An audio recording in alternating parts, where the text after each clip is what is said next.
everybody, welcome to my channel. Today I'm going to be showing you how to make the impossible card. This is my card of choice at the moment. I absolutely love them. I'm making them all the time, so I thought I'd show you how I've been doing it. So I've got two to show you first of all. This is one of the first ones I made. This is using Sandy Paws by Consortium and Helz Cuppleditch. I bought it last summer and hardly got to use it, so I wanted to dig it out and have a play. So this is the first one I've made. I think you'll agree it's super cute. And then this one is using Cottage Garden. Again, it's Craft Consortium and Helz Cuppleditch, but this is actually for my friend. So I think that's a really lovely card and I'm really happy with it. So I'm going to show you how to make these cards. Now, if you're not already a subscriber to the channel, I'd absolutely love it if you would hit the subscribe button and help my channel grow. And if you enjoyed this video and find it useful, please do hit the thumbs up button so I know. So the first thing we're going to need is a piece of cardstock. Now I'm using tonic cardstock for my base. It's not the strongest, I'll be honest, but this doesn't need to be massively 3D, so it does the job. So this measures 5 by 7 inches. And then if you've got one of these mats with the grids, that's really going to help you. If you haven't, honestly, it doesn't matter. Just having this is going to make this a little bit easier. So we're also going to grab a ruler and a pencil, and we're going to make some marks on this piece of cardstock very lightly. So if I just angle the camera slightly different so you can see the bottom of the mat, and we'll come down a little bit. Okay, so I'm actually going to put this slightly up so that we can still see the marks down here. And what I'm going to do, I'm going to mark at 1.5 on the long side and then 5.5 on the long side. Then I'm going to turn it round so I've still got the long side, and this time I'm going to mark at 3.5, so it's halfway. Now I'm going to rotate it onto its short side, and again I'm going to mark at halfway, so because this is 5 inches I'm going to mark at 2.5, and then I'm going to rotate it again to the other short side and I'm going to mark at 2.5 again. Now this is where this kind of mat really comes into play, but if you've got a T-square ruler that will also help, or you can just use your normal ruler. But I'm going to now line these marks up against one of these solid lines because I need to start joining them up. So let's just move you back up a little bit. I think I'm going to use this solid line here. So first of all, I'm going to position the cardstock so that these little marks I've made are right on the really solid 5-inch thick line, and then I can put my ruler next to it. Now this just means that I stay straight because I am awful at thinking I've done a straight line and finding it's wonky, and I don't have a T-square ruler. Probably the best candidate to have one, but I don't have one. So this just helps me to stay straight. So that's joined the middle two up, and now all I'm going to do is with these other marks I'm going to just join them to that center line. So I'm going to start with this 1.5 one. It's on the 5-inch line. So I can just really quickly draw up to the centre, or draw down to the centre. Let's move it across, and we do the same with this one. Now these impossible cards, literally, they're all over YouTube. So many people have done them. It's not an original idea of mine or anything. I just really enjoy doing them. And I thought I would share how I do them. I think when I started doing them, I probably followed a video by Sam Calcott. So if you want other ideas, definitely check hers out, because I've probably found my own style with these now because I've made so many and come away from her tutorial bit, but this bit will probably be the same. So Mixed Up Crafts, very good YouTube channel if you're not already following her, and El Melvin as well, fantastic YouTuber. Okay, so now you can see we have our little lines. We have the 2 across the middle joined up. We have 3 lines going to the center line. The next thing I want to do before I do anything else is bring in my scoreboard, or you could use a scoring tool and just your ruler. And what I want to do is on this center line between the 2 marks, I'm going to score down this line here. So I'm going to position the line against the 3-inch marker there, just because it's in shot and I can see it without putting my head in shot, basically. Come down slightly without pushing, and when I get to where I want to go, then I push and score.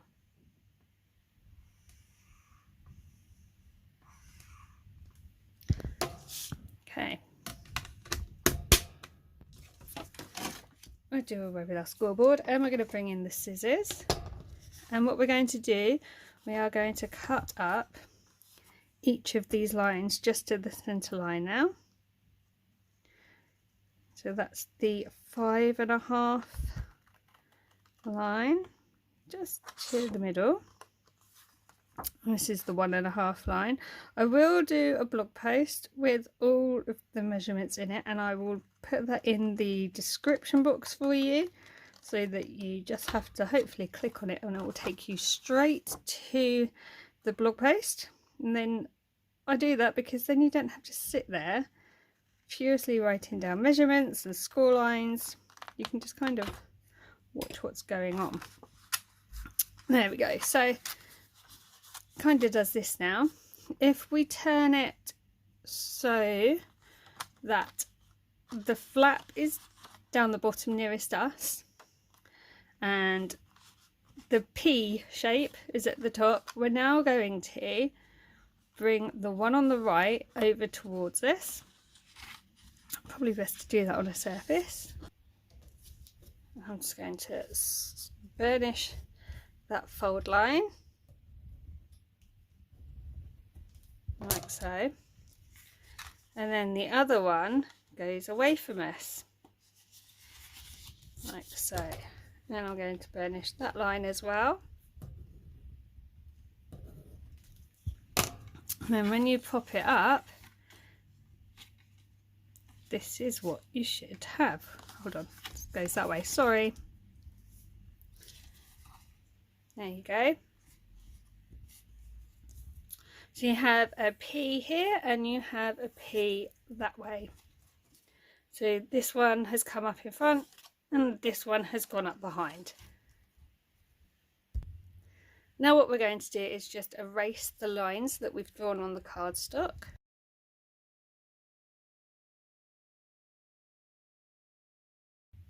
And for now we're going to set this piece aside. The next thing to do is to cut a long strip of card the same colour as your base card, and this needs to measure 6¼ by 1. And then we're going to cut some DSP to go on top of that, and it's going to measure 6⅛ by 7/8. So then mine's double-sided, but choose which side you want if you're using double-sided, and we're going to adhere that down. And then we're just going to leave this off to the side to dry. This is honestly such a quick card. If you needed a card in a hurry, you could definitely make this. And it's so clever because you wouldn't think this was one piece of cardstock. It's really effective when it's done. I'm obsessed with this card at the moment. I don't know what to tell you. Okay, we'll leave that off to the side to dry. Now I have 2 pieces of cardstock. I have one plain for my sentiment and I have one piece of DSP. And these ones measure 4 inches by 2.5.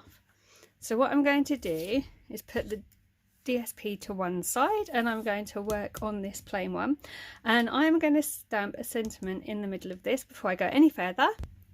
So I'm using VersaFine ink to do this. I'm using an acrylic block that I was gifted by BB Crafts, and I'm going to use this stamp set which I had in my stash. It's the Wiry Words by Creative, and I'm going to use the Hello.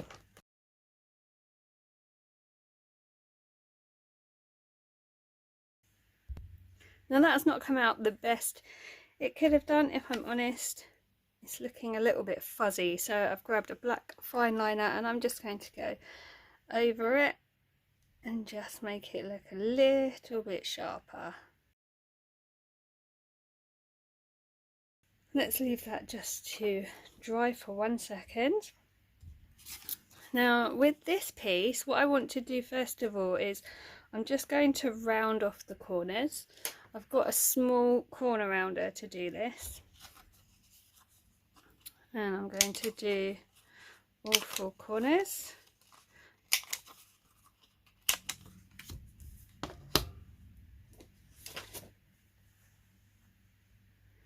Now again, when I've cut this, I don't know whether my blade's blunt in there or something, but it's slightly pulled the side of my paper, so I'm just going to come in with my scissors and just even that off.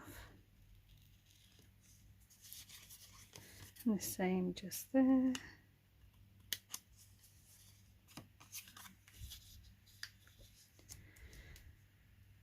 Okay, and I'm going to adhere this onto the center of that card, but before I do that I'm just going to round the top 2 corners off on the center there.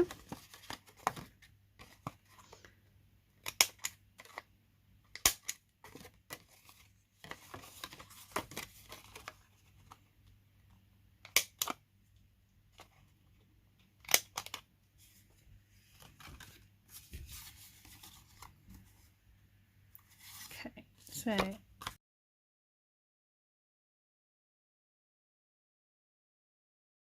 now you don't have a border with this piece, but I don't mind that so much. Now I'm going to bring my topper in. Now my topper is this one here, and this is from the 12 by 12, and I've just cut it down off the topper sheet to fit. And it will also have a small border, so this one measures roughly 3 3/4 by 2 3/8. So again, before I do anything, I'm just going to round my corners off.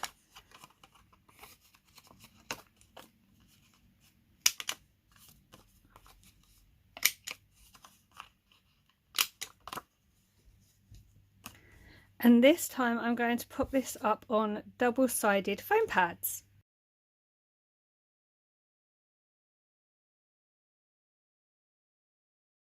There we go, like so. And before we go any further, I'm just going to lay that down, because this does lay flat for postage, which is really useful, especially with the price of postage the way it is. And I'm going to put my sentiment onto the back. Again, because I've rounded the other 2 corners, I'll need to do the top 2 of this one. I'm only going to do the top 2 corners of this one. I'm not going to do the bottom 2.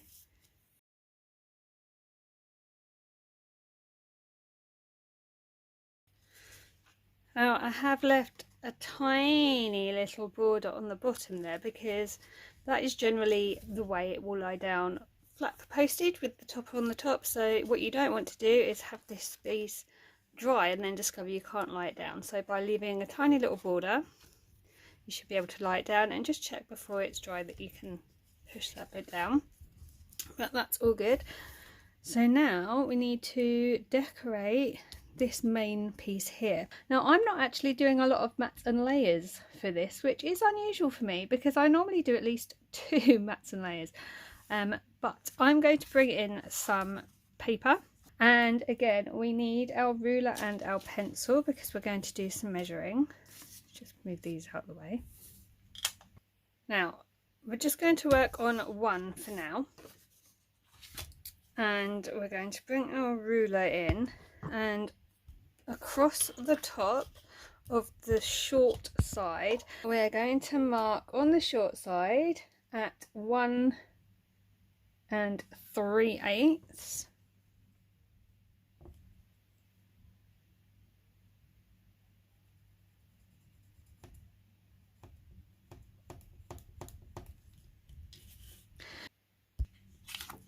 And then on the long side, so I'm going to turn the paper once on its side like so. We are going to be marking this one at 2 3/8. Again, all these measurements will be in the blog post.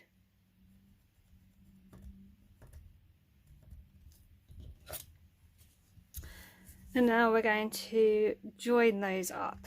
Now I'm not going to draw all the way down the cardstock. I'm just going to kind of eyeball where the mark is and try to only go to that.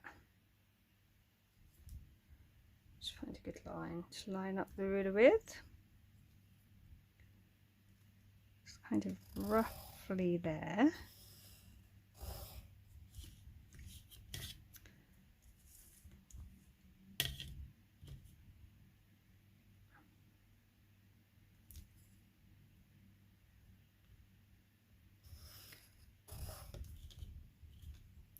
Wasn't a bad guess, was it? Okay, now I'm going to bring the scissors in and we are going to cut out this square here by just going along the pencil lines. So we'll come along this one and just come down this one.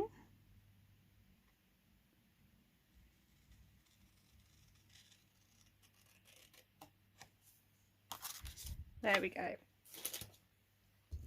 Bring in your second piece,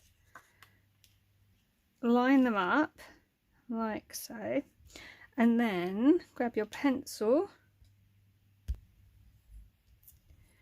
and just draw around the open space, or you could just go straight in with scissors, but I prefer to draw around it. And we're going to cut this one out as well. And now we can lay these over the top of our papers.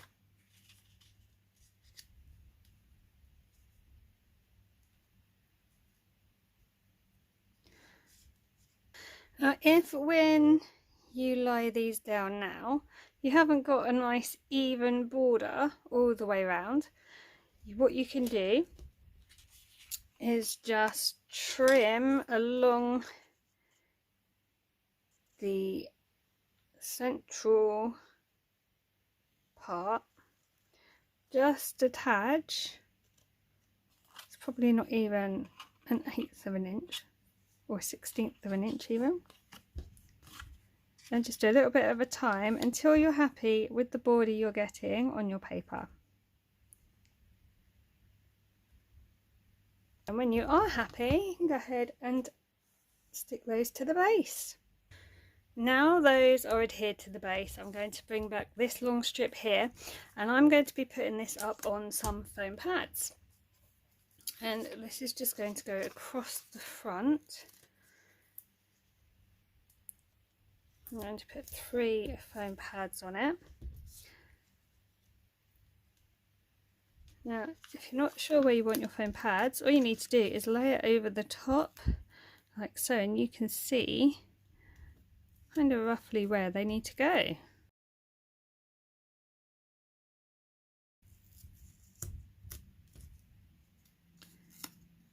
Okay, so this is going to go on here like that. And now is the really fun bit of decorating it. So I have already fussy cut this making wave sentiment from the 12 by 12 pad. There is a section in there just full of different beachy sayings and beach related words, so I thought making waves was a good one. I also have the wooden ephemera pack that came in the collection, and I have brought in my decoupage kit, because in this decoupage kit on some of the sheets you get an extra layer, and I thought it might be fun to pop those extra layers out and use them as decoration on here.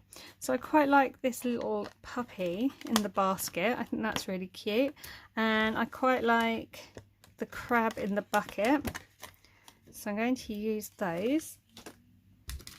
And then we'll have a look through here. So we have a really cute ice cream that I think I can definitely use. Got the life ring that can probably be used. I'm not sure about some of these bigger ones from this card. Got a crab. The bucket and spade, that's really cute, isn't it? So I'm not going to use the really big ones. Let's see where we want these. So they could potentially go on there.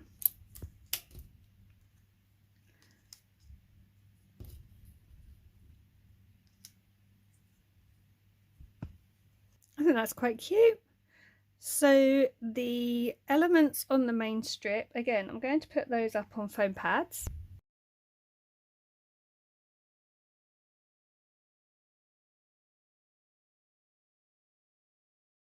So I think when you've got quite a busy card, it's quite good to give this kind of thing a little bit of height just to help it stand out so it doesn't just blend in.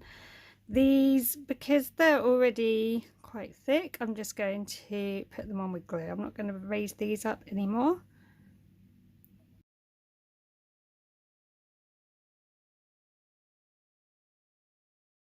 And there is rather a lot of white on this card, so I might add a few little gems here and there. Now I have these enamel dots, and these are actually from In the Forest, but this one really stands out to me because it's kind of the colour of sand. So I think I might just dot a few of these around, and I'm going to add a dot of glue onto the back just because I don't really trust the postal service, and if I have to post this, you know, things get bashed around a fair bit, so I just think better the devil you know, add a little dab of glue on the back of your door, even though they've got adhesive on them already. Just make sure they're not going to be bashed off in the post, because obviously accidents do happen.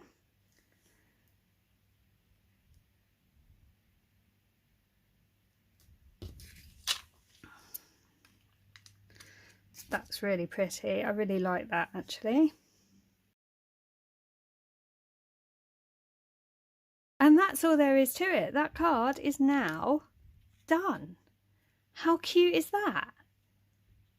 Really quick, really simple, really effective, and you're really only using one piece of cardstock. And where you've done your offcut for the main base, you can also make your long strip for across the centre there.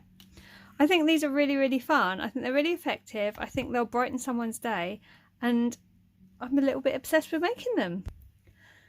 So I really hope you've enjoyed today's video. Let me know if you're going to give this card a try. Let me know if you've made them before. Do you enjoy making them?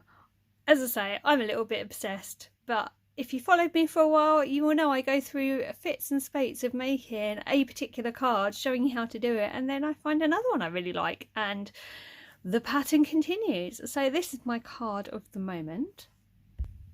If you've got a Sandy Paws and you hadn't used it very much, I really hope I've given you some inspiration on what you can do with it. Same for Cottage Garden, but it works for any collection by anybody, so you can definitely use what you do have. I hope you found this video interesting. Please do subscribe if you're not already subscribed to the channel, and if you have enjoyed this video, please give it a lovely thumbs up. I will be back soon with more videos, so until next time, take care and I'll see you soon. Bye for now.